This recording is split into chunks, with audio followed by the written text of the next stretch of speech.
Pinochet versus Velasco. Ambos llegaron al poder por un golpe de Estado. Ambos hablaron de justicia. Ambos hablaron de patria y de redención nacional. Pero la historia ha terminado juzgándolos de manera muy distinta y hay que ser ciego para no ver eso. Un fanático. En Chile, Augusto Pinochet asumió el poder en 1973. En medio del caos económico, una polarización inmensa y el fracaso estrepitoso del gobierno comunista de Salvador Allende. La inflación superaba el 500% anual. El desabastecimiento de productos básicos era generalizado y el país estaba al borde de una guerra civil. Pinochet impuso una dictadura militar, pero también una reestructuración económica radical. Con el apoyo de los llamados Chicago Boys, Chile redujo aranceles de más del 600% a menos del 20%. Privatizó empresas estatales, liberalizó los precios, estabilizó la moneda. Entre 1975 y 1989, Chile pasa de ser una economía cerrada absolutamente y dependiente del cobre a convertirse en una potencia exportadora de alimentos, frutas, vino y servicios. El PBI per cápita chileno creció un promedio de 3.5% anual. La inflación cayó de 3 dígitos a uno solo.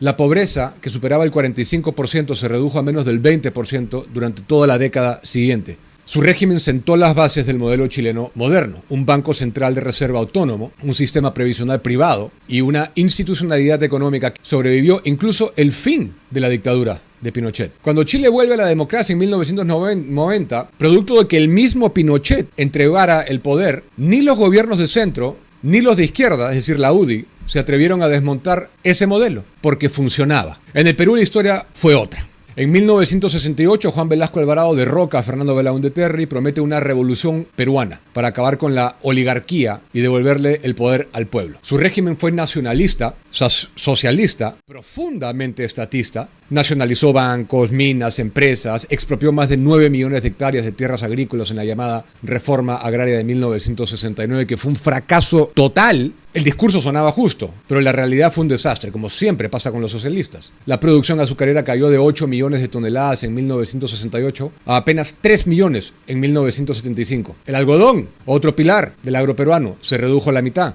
Las cooperativas creadas por el Estado eran ineficientes, burocráticas, clientelistas, terminaron quebrando. Mientras tanto, el gobierno creó más de 180 empresas públicas. Solo el 10% de ellas, desde luego, generaba utilidades. El resto sobrevivía con deuda y con subsidios. El Estado llegó a controlar más del 70% de la economía peruana y la deuda externa se multiplicó por 7, de 600 millones de dólares a más de 4.000 millones en apenas 7 años. En 1975, el Perú estaba al borde de la bancarrota. Había inflación, desabastecimiento, aislamiento internacional y una sociedad cada vez más pobre y más pobre. El propio ejército lo derrocó ese año, reconociendo el fracaso del experimento. Pero no se puede hablar de dictadura